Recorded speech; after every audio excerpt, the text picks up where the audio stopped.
Welcome. I'm David Weinstein. I'm here with my colleagues Jill Austin and Chrissy Cortina. We're program officers here at the NEH, and our focus today will be funding to produce documentary films, radio programs, and podcasts.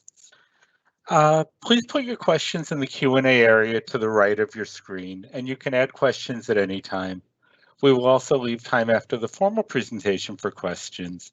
The formal presentation will last around 20 minutes, and it will serve as an orientation to media grants.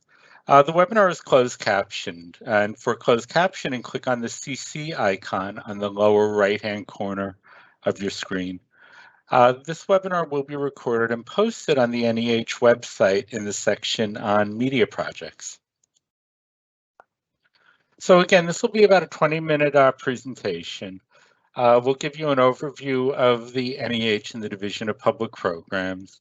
Then we're going to focus on two grant programs, short documentaries and media projects that fund radio, television, podcasts.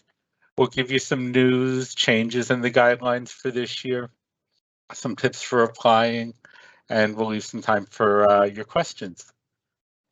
The NEH is a federal government agency, so these are your tax dollars at work. The agency was established in 1965, and our acting chairman is Adam Wolfson.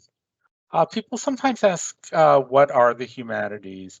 And the NEH tends to define it by discipline, by subject, and by approach, similar to the way an academic department or a college or university would define the humanities. The approach must be scholarly, and we identify and list a number of humanities disciplines on our website: history, literature, philosophy, media history, film or media studies are just a few of the humanities disciplines. So you can go ahead and check out our website to get a sense of the humanities and what we mean by the humanities. Chrissy, Jill, and I work in the Division of Public Programs, and that's one of 7 NEH divisions and offices. The NEH is organized largely by the audience or users of the grant product, as well as by the grant product itself. For example, the Division of Research Programs funds scholarly books, a range of scholarly materials, articles, institutes. The Division of Preservation and Access funds archival preservation projects and then access projects related to libraries, archives, and other repositories. Our division is public programs, and our focus is really bringing the best humanities research, scholarship, archival material to public audiences. And it's important, not just with NEH really, but with any funder, that you really keep the mission in mind. And again, NEH's mission is the humanities. Our division's mission is to bring the humanities to public audiences. We have a range of grant programs in order to accomplish this goal and fulfill this mission. We have digital projects for the public, which funds websites, mobile apps, video games, mobile tours, interactive kiosks in museums and other public spaces, virtual reality, augmented reality. So that's the digital projects for the public. That has a June deadline. We also have public humanities projects, which funds projects at historic sites, interpretations, museum exhibitions, large-scale humanities discussion programs. So that's a separate program. And then we have the 2 programs that we're going to focus on today: short documentaries for documentaries up to 30 minutes, and then media projects for long-form documentaries. So again, the focus will be short documentaries and media projects today. And you notice that we break down the categories based on the length of the program, and also based on the stage of development, whether you're in development and production, and I'll tell you more about those terms in a minute. So first, short documentaries. This is a relatively new category, and many of the films that we funded under it are still in production, and I'll circle back to that. It funds single films of up to 30 minutes. We would also fund a series of short films under short documentaries, as well as related materials that help with outreach, distribution, and a website.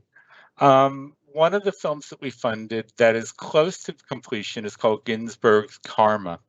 And that's on the poet Allen Ginsberg and his trip to India during the early 1960s and how it influenced the later counterculture in the United States. We have also funded some short documentary series to give you a sense of what we're funding and looking for here. One is Poetry in America, another is on Muslim Americans, another is called The Bigger Picture, and it's on the history of photography. All short documentaries that we fund must support an initiative called A More Perfect Union. This is an initiative commemorating the 250th anniversary of the Declaration of Independence, which is in 2026. And we're looking to support diverse topics in American history. The film does not have to premiere in 2026 or in addition, it can be about American history or culture broadly. It does not have to be, for example, on colonial history. In fact, we're looking for projects that look to explore the quest for a more just, inclusive, and sustainable society. And again, short documentaries is the only category under discussion that must support a more perfect union. Media projects can be about any subject, US or international, and they do not need to support a more perfect union. So moving from short documentaries to media projects funds films that are longer than 30 minutes. And we do a lot more than films. We also do audio projects under media, radio, podcasts, and regardless of the format, whether it's audio or video, we also fund related websites and we support outreach and distribution under media. Media program has two levels of funding and you'll be able to choose what you would want to do. And we're really funding from early development to production or later development. We have the development category or the production category under media projects. For development, the main grant product is a script or a detailed treatment, and I'll discuss some of the other activities that you can conduct under development. For production, we're really funding the production and distribution of a film.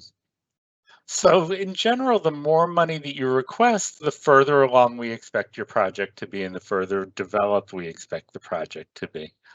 You do not have to have received development in order to apply for and receive production. In other words, you can come right in for production if that's where you are and that's what you need.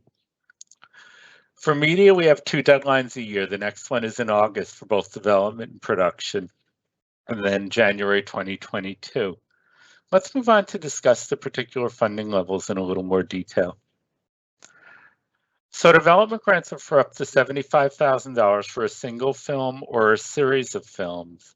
And you'll notice that for development, it's a bit of a misnomer because even at development, we request and we require a significant amount of information up front. A strong production team, a team of scholars who will advise your project, which is one of the distinguishing characteristics of an NEH grant. We want scholars to help make sure that the humanities content is really solid.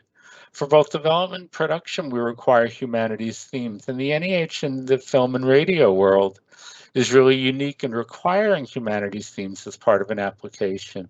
Humanities themes are really ideas about the humanities that viewers or listeners will learn from the film. We really want to find out how are you incorporating the humanities scholarship in your project. The best way, I think, to learn what we want with humanities themes is to look at some of the sample proposals that are online. We deliberately have chosen a number of samples that are available to you on our program resource page off of the NEH website. And these samples, you can see how successful applicants have crafted humanities themes. Generally, they'll bullet out maybe 3 or 4 themes and write a short essay on each one explaining how the theme will be incorporated in the film or in the radio project. So that's what we mean by humanities themes. And again, the samples will give you a good sense of what that really looks like. We also expect the draft treatment of up to 5 pages.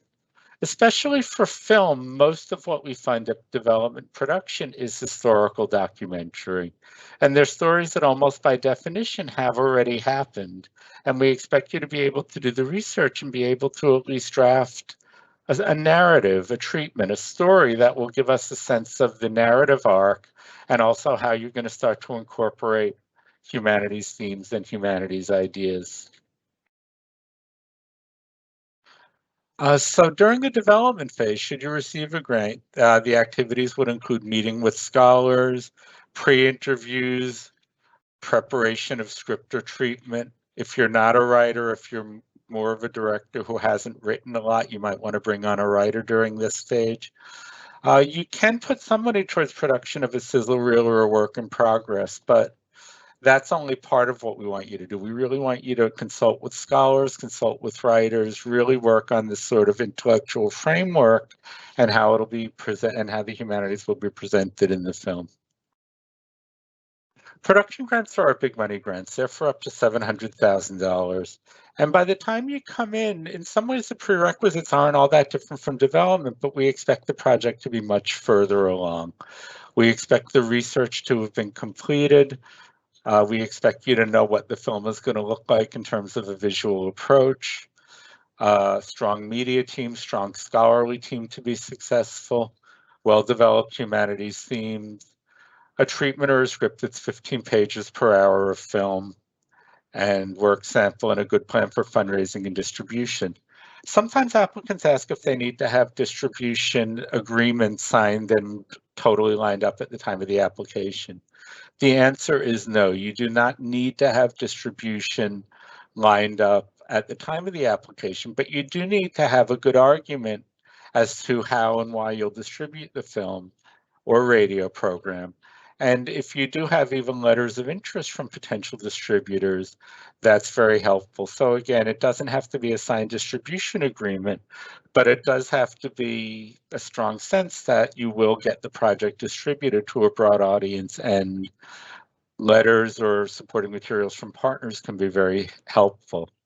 For both development and production, we also require a work sample. That's a sample of previous work. It is not necessarily a work in progress from the project that you're submitting for support. So it's a previous work. You have the option of submitting a second work sample. It could be an audio sample from the proposed project. It could be a sizzle reel from the film.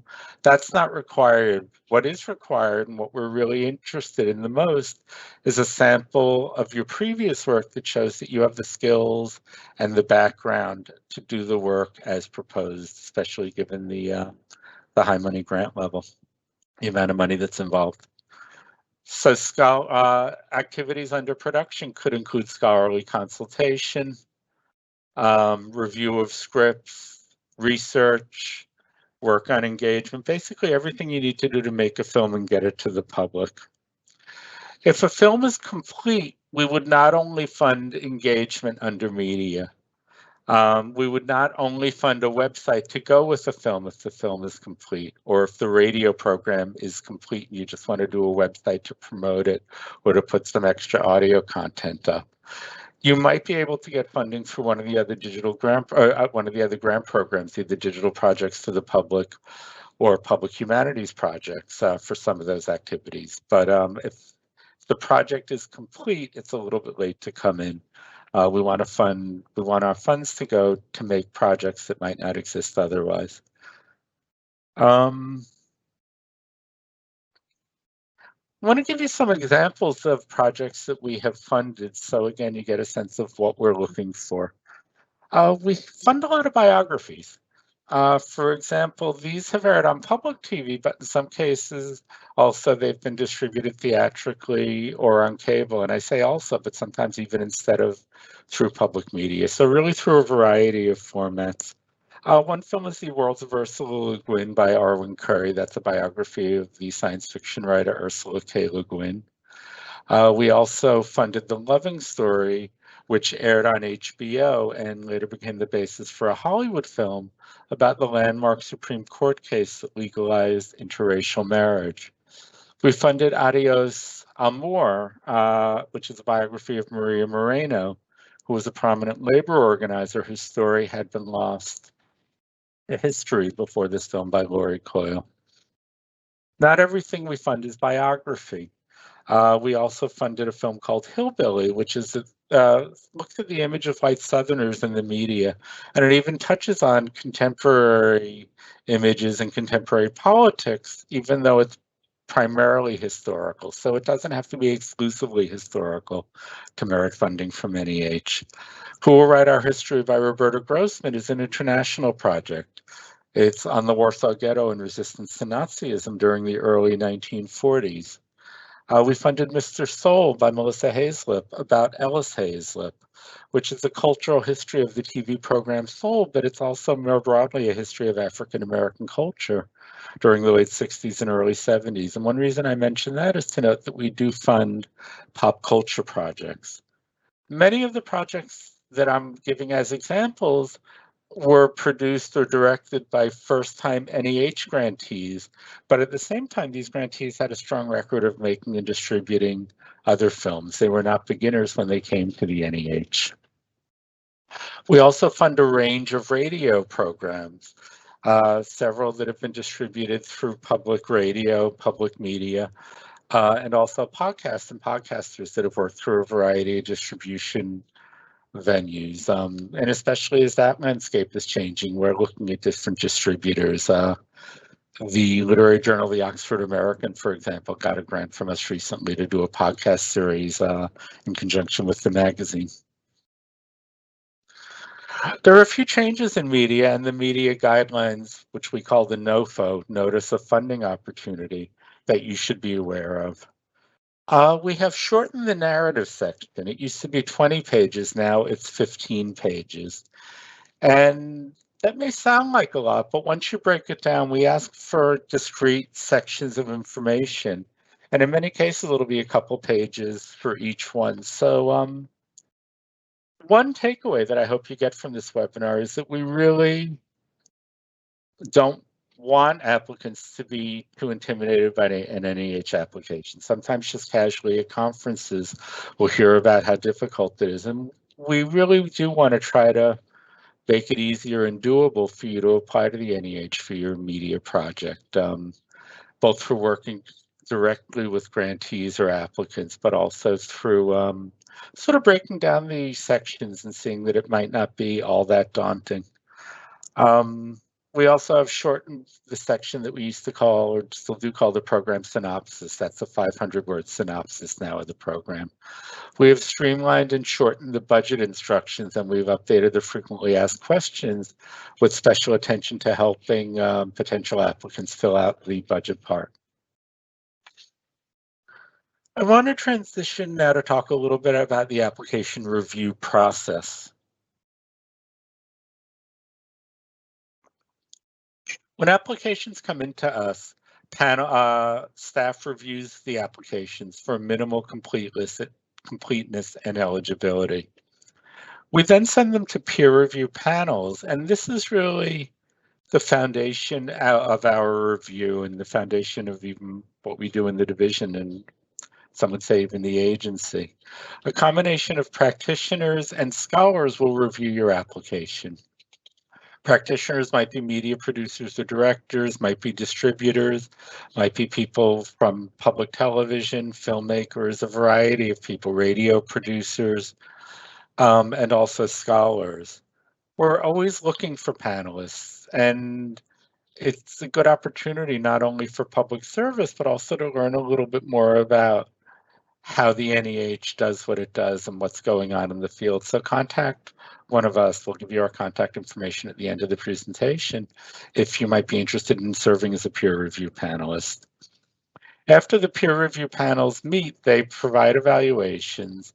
Staff review these evaluations along with their comments and makes funding recommendations to the National Council on the Humanities. This is a body of 26 distinguished humanists appointed by the president, confirmed by the Senate on a rotating 6-year basis. And the NEH chairman, acting chairman Adam Wolfson, makes final funding decisions. So it's a multi-stage process, and it's one of the reasons why it takes about 7 months or so from the time you submit your application to the time the decisions are released.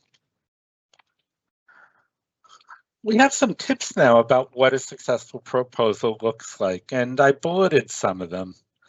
The thing to keep in mind is, to an extent, an application, certainly to the NEH, probably to other funders also, is a sales document. You want to sell your project, and you want to sell it according to the mission and criteria, the mission of the agency, and the criteria of the grant program. So we list the criteria in the notice of funding opportunity, and I would look at that very carefully as you prepare your application, because all of these bullets are really reflected in our criteria, what we're looking for. But you do want a strong story. You want something the panelists will be excited about and will find memorable when they come to the actual panel meeting. Panelists generally read and evaluate proposals, and then they participate in what has been a virtual meeting to discuss the proposals. So at that virtual meeting, you want them to really be impressed that you're not only following the criteria, but that you have a really engaging project. We put a tremendous amount of time into providing really good, really strong resources for applicants. And I think one of the biggest mistakes that applicants make is not reviewing those resources on our website carefully before applying or even before approaching a program officer. You could email us for advice, and we're glad to email back or talk with applicants. But we also really do urge you to look at the resources carefully, the notice of funding opportunity, the list of projects that we funded in the past, the sample applications. All of that is up there. We really do try to be both helpful and transparent, and those resources are very useful. We strongly suggest that you check them out. There are also individual independent filmmakers are not eligible to apply unless they partner with an eligible organization. The Notice of Funding Opportunities talks about eligibility, including different nonprofit statuses such as 501c3. We do expect the organization that applies with you to truly be a partner in the project. And there are tips about registering early through grants.gov so you don't get shut out. And again, the Notice of Funding Opportunity has a lot of information on that. Remember who your audience is as you're writing an application. You're writing for media professionals and scholars. It's never a bad idea to have a colleague take a look at the application, both in terms of maybe making small edits, but also making sure that this will reach people with different experiences, different levels of knowledge, and that they'll be engaged with the proposal. We have 2 deadlines a year. The next one is in August and then January 2022. And at this point, I thank you very much, and I'm going to pull up our information. These are, the 3 of us are among several program officers in the division. You can contact any of us directly, or also the main division of public programs email address if you'd like to speak with a program officer. We're available to review full or even partial drafts of applications as long as they're submitted within 5 weeks of the deadline. We're available for preliminary conversations. We really do want to work with you and help applicants do the best job that they can, determine whether the NEH is a good potential funder for their project, and work with you. So again, feel free to contact us, and I thank you. I'm going to open this up to my colleagues, Chrissy and Jill, and we'll see if we have any questions and take things from there. Hello, everyone. This is Jill Austin. David, I do have a question for you. Is there a certain style of a documentary approach that NEH prefers? Not necessarily in terms of style, but the vast majority of the projects that we fund are historical documentaries. That's not only our niche in the field, but something that we have found works well in terms of bringing humanities content to public audiences. There are some projects that are not historical, but most are. And within historical documentary, there are certain styles that have been effective, and you can see them, for example, on public television, but also among independents. It can be tougher, for example, to do a cinema verite documentary where you don't necessarily know how the film's going to turn out or what's going to happen with the film subject in an NEH proposal. We do require a complete script. But beyond that, we really do want to see some experimentation, and it could be anything from using animation to rethinking different styles to thinking about whether or not you want to have scholars on camera. But there are certain parameters that we feel we want to be sure that that humanities content and that humanities scholarship is really central to the project. So we want to see experimentation, but we also have to be sure that the project fulfills our mission. Hello, everyone. This is Chrissy Cortina. And David, I have a question, which is about reaching out to scholars. So how do you recommend finding scholars? And then at what point should you reach out to them? Yeah, that's a good question. A couple of points. As far as how to find them, it's just a matter of doing your research and doing your networking. Usually if you find one or two scholars on a given subject through book searches, but in some way you probably came across the subject because somebody else has also been interested in it. Maybe you read a book, maybe somebody told you about a particular story or something like that. So once you find a couple of scholars who maybe have studied the subject or have written one or two key books on them, I would contact them and try to network through them. And some of it is just a matter of internet research and finding out who the experts are, and then speaking to them and finding out if you think they might be helpful to the project. Would they be good to work with? Will they enhance your knowledge? Will they provide different perspectives? And once you find a couple of people who are good, networking through them and seeing who they recommend.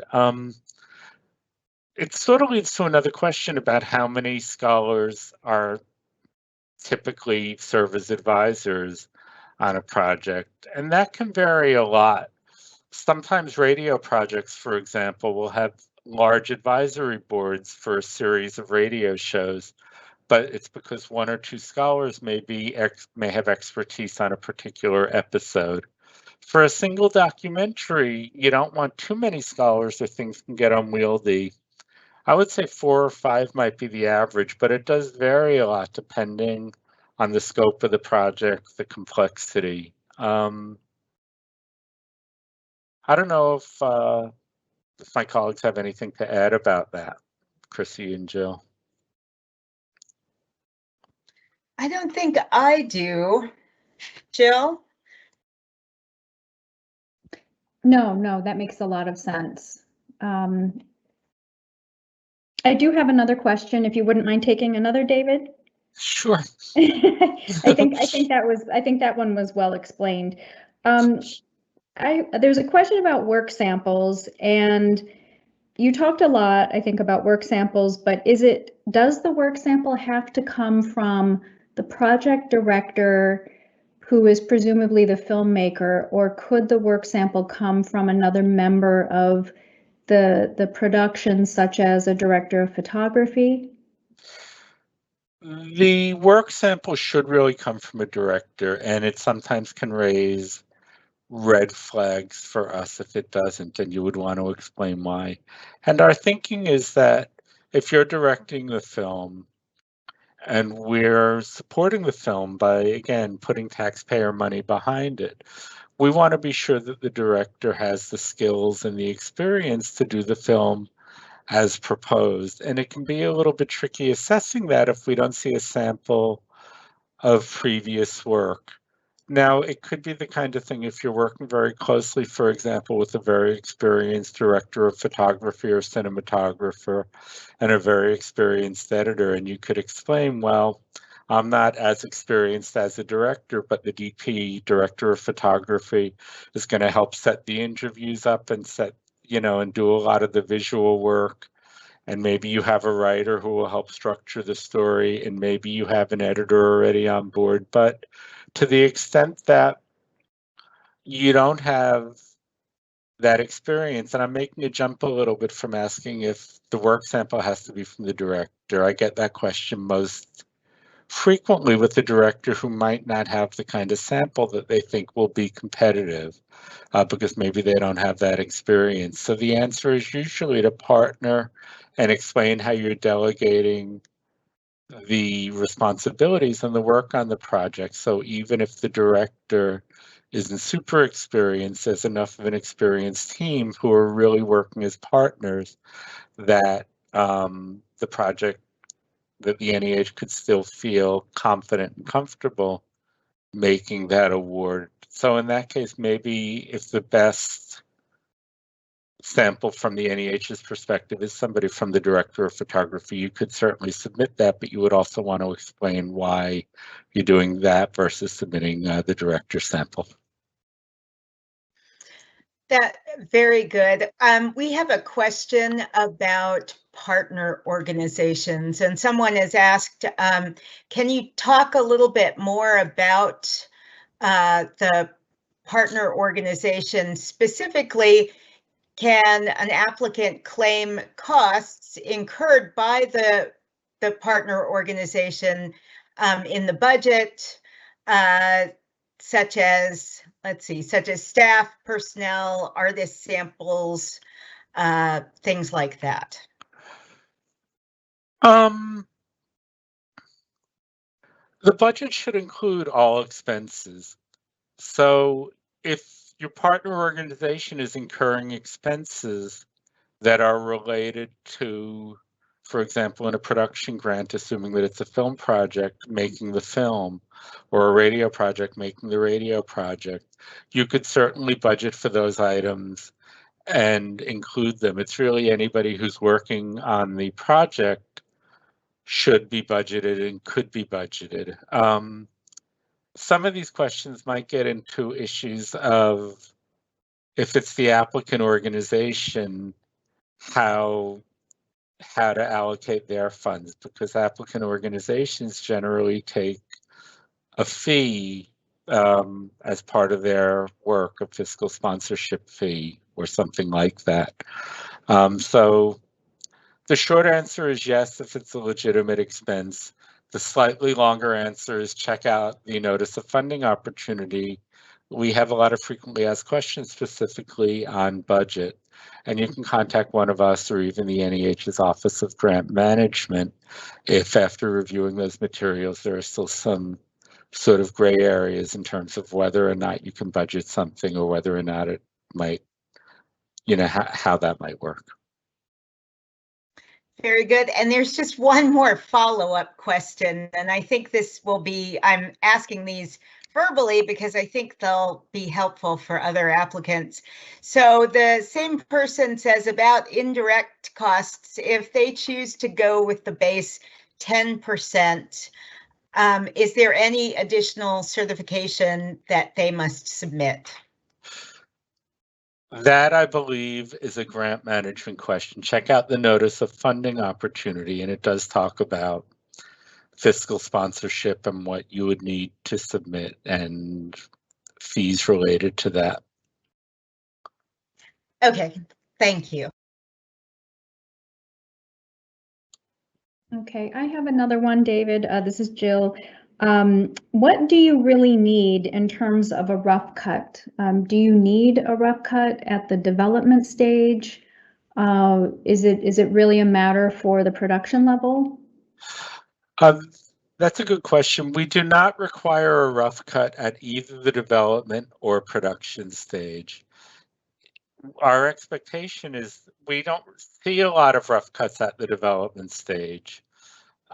We occasionally will receive a cut of a film at the production stage, but even that's unusual. The most important, we require a quote work sample. The most important work sample and the expectation for the work sample is that it will be a completed work, something that you've already made, rather than a work in progress or a rough cut or something like that. And that's really distinguishes the NEH from a lot of other film or video funders. We also, even at the production stage, want to come in on the slightly earlier side, where a lot of funders like to come in with late money when a film is almost complete. And that's why they might require rough cuts. We don't.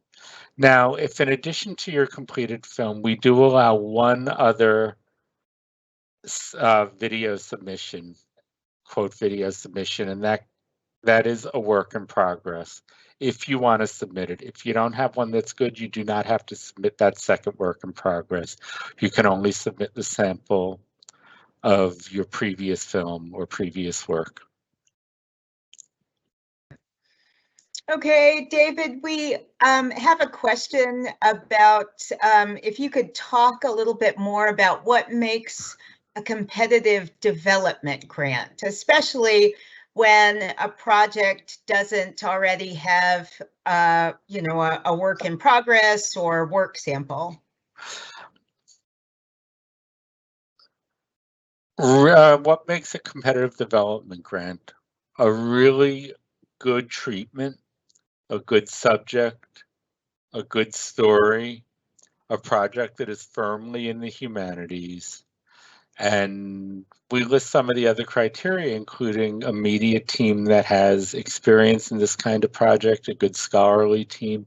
So we don't expect a rough cut, especially at development, but we do expect you to have a sense of the story arc. And we know that's going to change over the, the course of time as you move closer to production. But we do still expect a fair amount at development. It can't be more than an idea. It really has to have that story that's really exciting. And again, a subject that's really exciting. It has to be, even at development, something that a panelist will look at and say, boy, I really want to see this film and I want to help it move forward. It doesn't have to be perfect, but it has to have that sort of strong enough foundation that we can feel with the $70,000 grant, for example, that it's going to move closer to production. Right. And this is Chrissy again. I would also just add, you know, in addition to a good story, I think that in your humanities content section, which is part of that narrative, you need to be able to articulate some humanities messages. So again, things about how viewers might understand some aspect of history or culture. So that's kind of a key part, I think, is being able, again, as David said, the content will likely change during development, but you do need to show some evidence that you've spoken with your scholars, you've worked with them, and you've put some thought into what we often refer to as humanities takeaways might be for viewers. Yes. David, this is Jill. I'm coming in with another sort of follow-up question to the work sample question.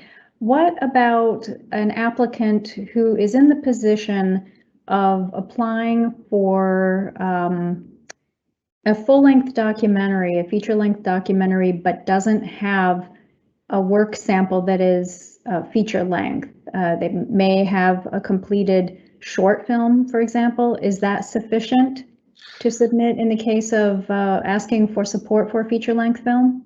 Yeah, yeah, that's a really good question.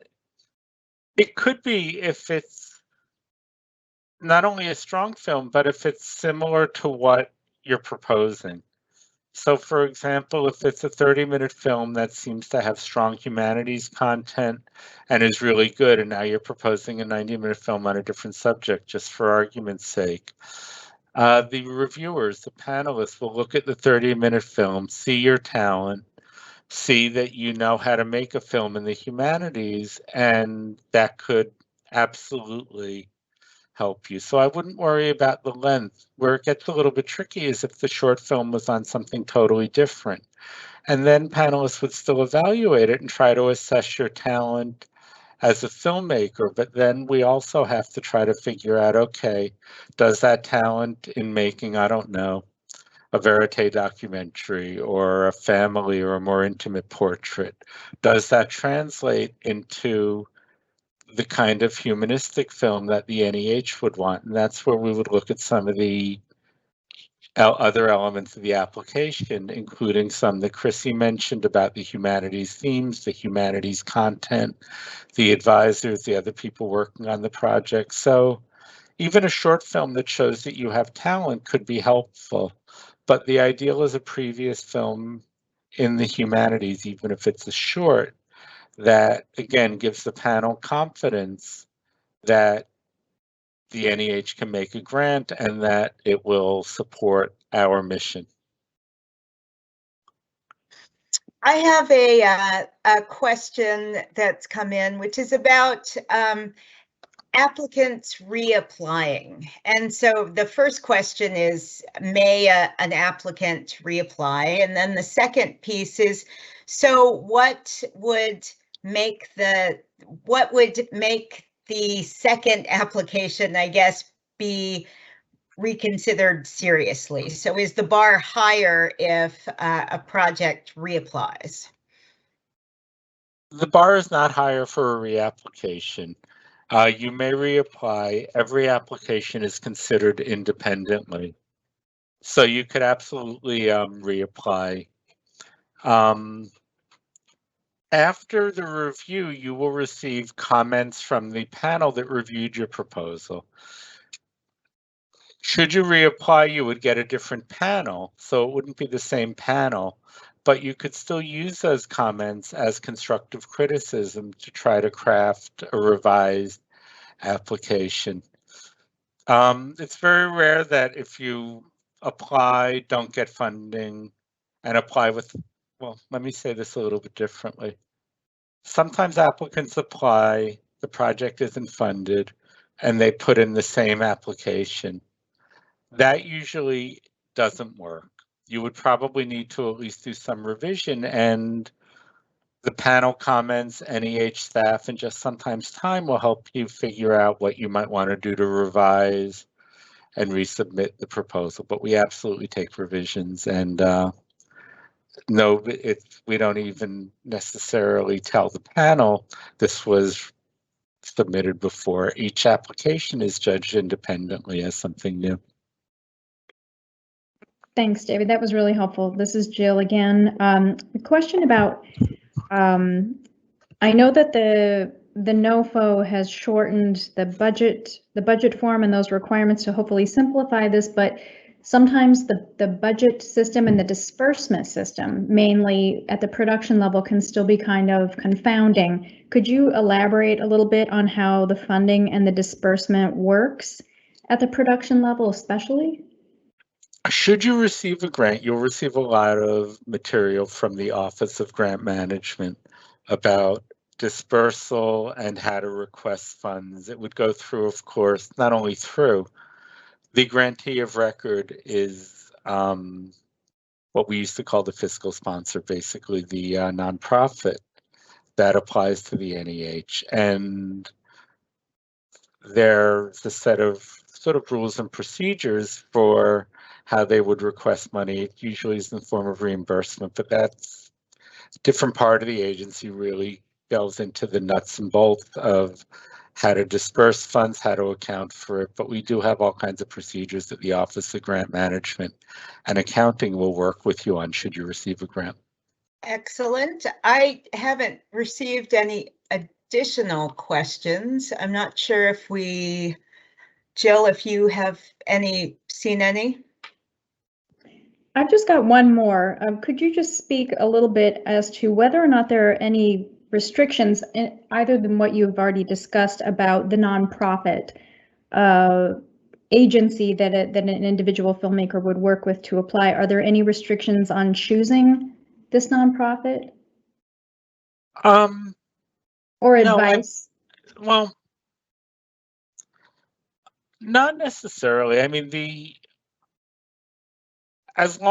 there are all kinds of requirements in the notice of funding opportunity about eligibility, but really any eligible institution can apply. And according to our criteria, we're not evaluating the quality of that institution. So the other factors that are all listed in the criterion that we've been talking about are really far more important than the particular applicant or the fiscal organization, the nonprofit that applies. And you can see the organizations that have received funding if you're looking for an organization to potentially partner with. So that sometimes gives you ideas if you don't have a partner at this point and you're looking for one. You can look at our awards list and work backwards and, see if any of those organizations interest you. That's very helpful. I don't have any further questions from my side. I don't think I do either. Yeah, I can't think of any parting words because David, you did a great job, I think. Thank you all. Thanks to my colleagues, Chrissy and Jill, and Zach for his tech support, and thanks to all of you for attending. You know where to find us. Good luck with your applications, and if we can help with anything, let us know. Thank you all for coming. Excellent. Thank you. Thank you. Thanks. Bye-bye.